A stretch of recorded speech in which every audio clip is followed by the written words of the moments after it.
Amazing audience, we are live with Beau Humphreys, and we are in the beautiful city of where, my friend? Hamilton. Boom! It's Hamilton. We are in Hamilton. It's a great pleasure, They my call friend. it Steel Town. Why? Well, because they make a lot of steel here. Oh, in Hamilton. Yeah, I mean, they did more in the past, and they still do now. Yeah. But it was an industrial town. Mm. It's very new to me because I just moved here. It about doesn't a year look ago. industrial. No, not in this area, but Yeah. down by the water. Yeah. There's a whole. You drive down a whole road, and it's all factories. Ooh. And stuff. Yeah, it's pretty spread out. Yeah, I'd like to see that.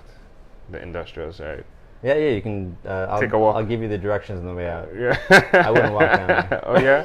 Dangerous? Well, it's fire Industrial. and Okay. industry and yeah.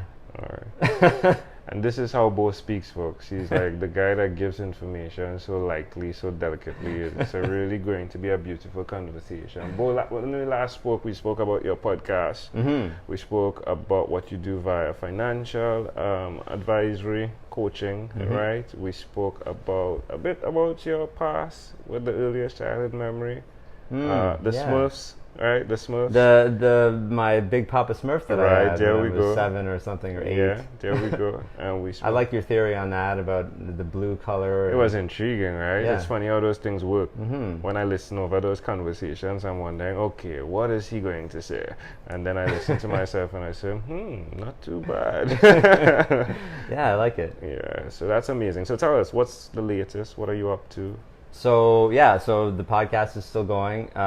In January, I started doing weekly podcasts. So Right. I just put out episode 38. Yeah. And I think when we spoke, I might have been at 10 episodes. So it's really like Congratulations. it's pretty awesome. I really like doing it. Like as you know, you've had so many conversations with amazing people, and that's what I like to do too. I'm just about 1,000 or 2,000 behind you.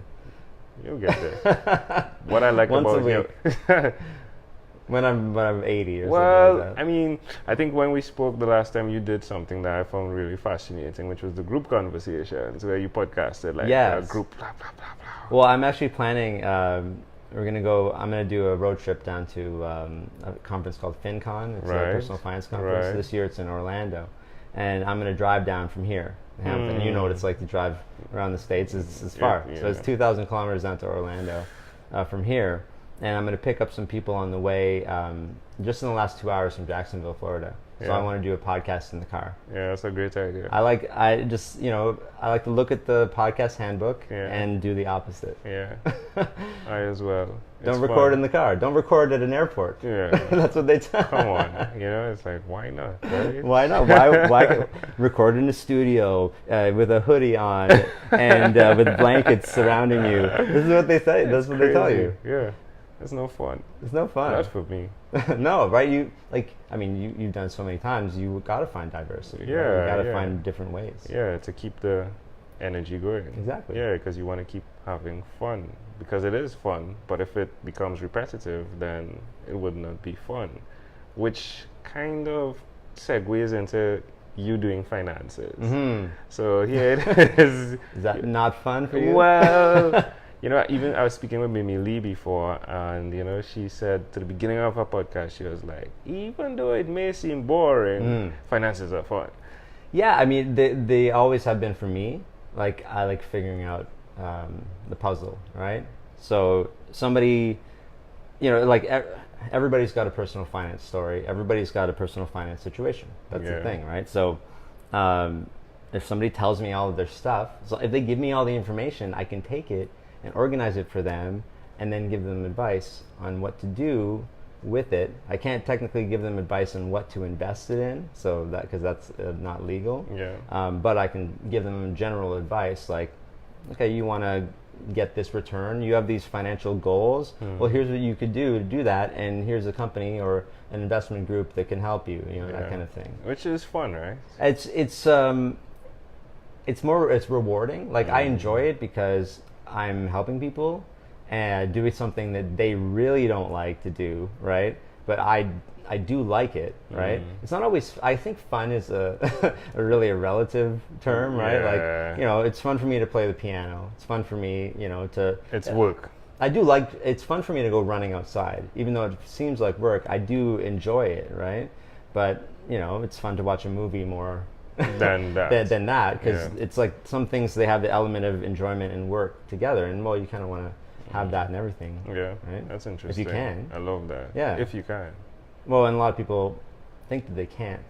And that's where you come in.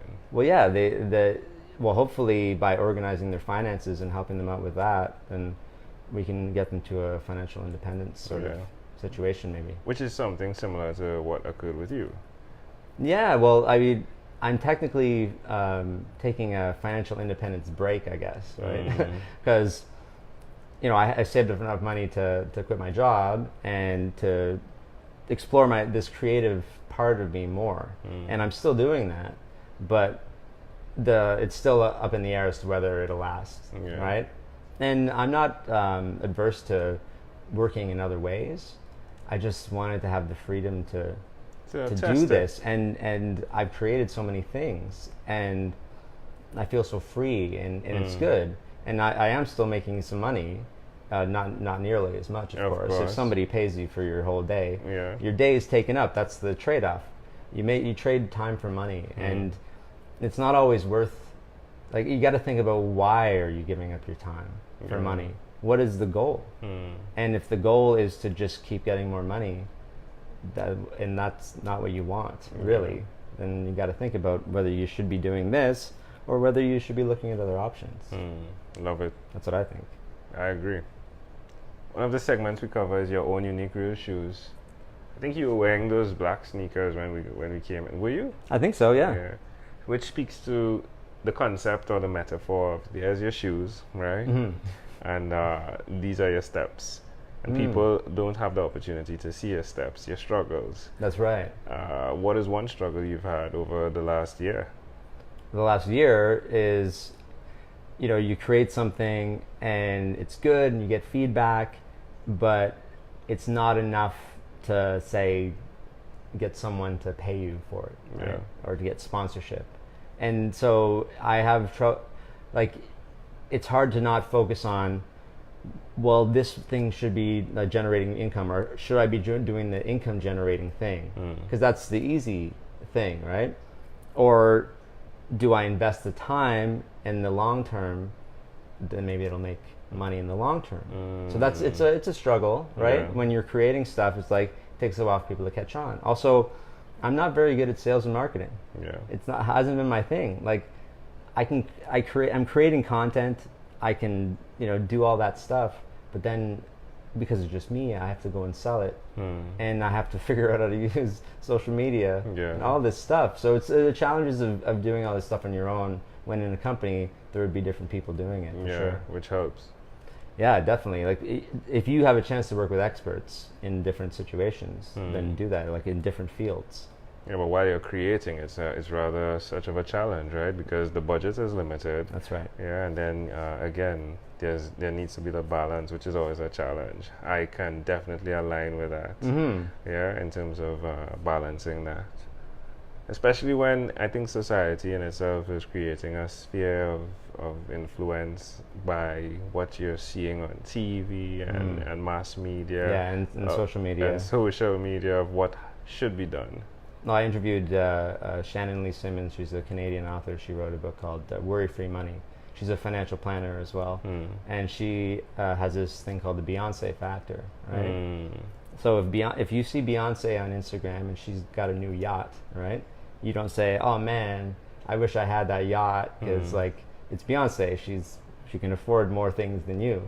But if your coworker, who you might know makes a similar income to you, has a new car, you think, why don't I have a new car? But you don't know their financial situation. You don't know if somebody gave them that car, or if their parents gave like an early inheritance.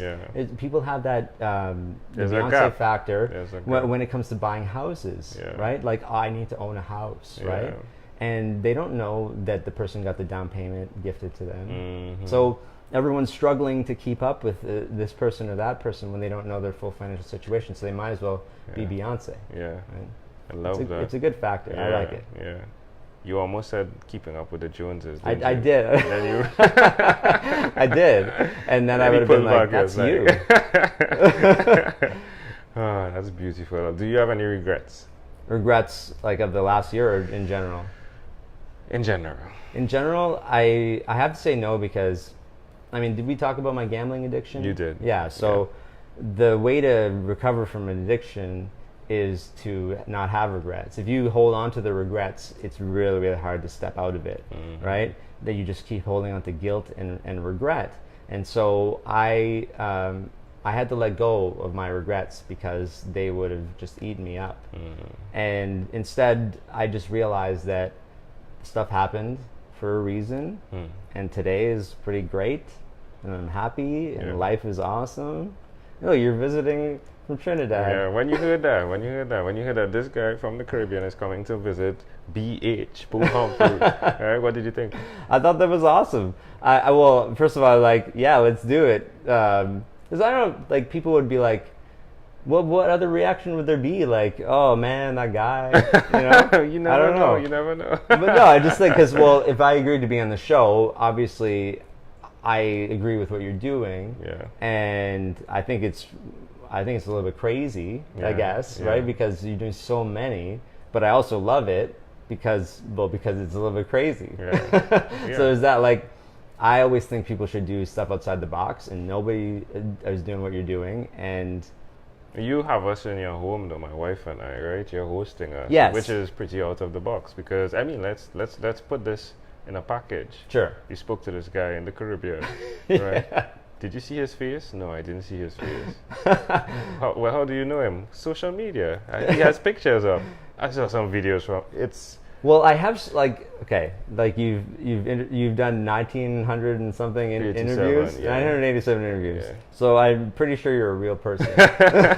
So there's all there. Or the AI is really good. But if you ask my wife, though, she'll say that I'm a little more trusting. And we have a story about arriving in Indonesia for the first time, and this guy comes up to us. We're looking for a taxi. We research it. We're like, we're gonna go with this company, and he sees us and he's like, hey, do you need some help, finding a taxi? Yeah. I'm like, we're going to do this one. Not sure if it's worth the price. He's like, well, you can share my taxi, right? My company pays for it. Yeah. So you can share it, and it'll take me home, and then it'll take you wherever you want to go. Yeah. And I'm like, okay, sounds great, right? Meanwhile, she's just getting off her she has to take Gravol for flights, so she's like, a little bit sedated coming out of the cloud, right? And she's like, what is happening here? And we end up going to his house. He's like, okay, we're gonna go to my my house. It sounds terrible. I'm telling the story. That you're saying we're gonna go to my house. He says, our driver, because in Indonesia, if you're wealthy enough, you have a driver and a cook and stuff, just because of the way that the country is set up. Usually if you're a foreigner, I guess, right? And they were technically. His name's Rod. He was born in Fiji, I believe, and he's like lived in Canada for a little bit, and his wife's from Wisconsin, and so and they're teaching at an international school. We don't know. He's telling me all this as we're in the car, and so I'm getting to trust them more. So when he says we're going to my house, I say yeah, okay, because my driver's just picking up my daughter from gymnastics. Makes sense. That adds. And up. I'm like, okay, well and then when we get there, there's a sign on the door from the girls that says "Welcome home, Dad," because he was just on a trip. Oh. And and then his wife is there, and they're all nice and stuff. But hey, it could have gone the other way. It could have. I don't know. I feel like I do my research, and I'm a judge of character and stuff. Yeah, I think insightfulness and a high level of observation is overlooked. Yeah. So the way you are processing things and that's the right. way she's processing things, I think there's it's different. Yeah, it's different. Especially depending on your state of mind. If you're still in a cloud from being sedated on a flight, it's not it's not the same. But I guess maybe I'm just sort of like I'm calculating very quickly my risk. Yeah. That could be what it is. Music does that to you as well. But then we have a connection, right? We have this connection now, and now we have this connection. Wherever you are in the world, I know you're a real person, right? Yeah. And then if we come to Trinidad, we'll have somebody to visit. Definitely. I think that's really. I think people should do it more. I love the way you said that. When I come to Trinidad. Yeah. Well, because we've been in a lot of places, Kenya and Indonesia, and I'm going to Australia. My wife's there right now in Australia, and I'm going in 2 weeks to join her. I spent 30 days in Peru. I think the more that you travel, and you're learning this now in the last 18 day 19. Yeah. Traveling is just gives you so much perspective. Wow, it does. Right? Yeah, Yeah. it does. It opens you up a million gazillion. Folks, we're going to continue this conversation on Beau's podcast, right? Excellent. Tell them about Yeah. the So the podcast. Personal Finance Show. So just look that up. Go to thepersonalfinanceshow.com, and probably sometime in August or September, we'll see when the air date is. But Sweet. yeah, check us out. He on his website, he has this thing where he offers a ton of stuff from the people that are visiting his podcast. So right now there's an offer up to get a free copy of what's the name of it's the Cash Flow Cookbook. Yeah. So I'm doing book giveaways, and whenever people come on who have written a book, you wrote a book. Yeah. Yeah. Yeah. So check out Cash Flow. But that book, I listened to that podcast. That guy was pretty good. Episode 38. Yeah, that's right. Because it's just all these simple little things that everybody can do. Yeah. That we don't think of. You don't think like saving a couple bucks here and there. Yeah. But if you do it with everything, I think everybody should audit their finances. Yeah. Stop buying retail. So check it out. Check out his podcast. Great stuff. Great content. And he really has a beautiful way of having a conversation that I loved. That I'm going to now go into his studio and record a conversation with him, which I'm really excited about. So amazing audience. Let me see how long I went on. Ooh, 16 minutes. It is what it is. He's just good people. But thank you. In closing, is there anything else you'd like to share with our amazing audience? I'm good. You're good? It's great to have you here. And I appreciate that. yeah, thanks, man. We're going to have fun. Amazing audience. Boom, boom, boom. He's real. I can touch him. He's real. That was great.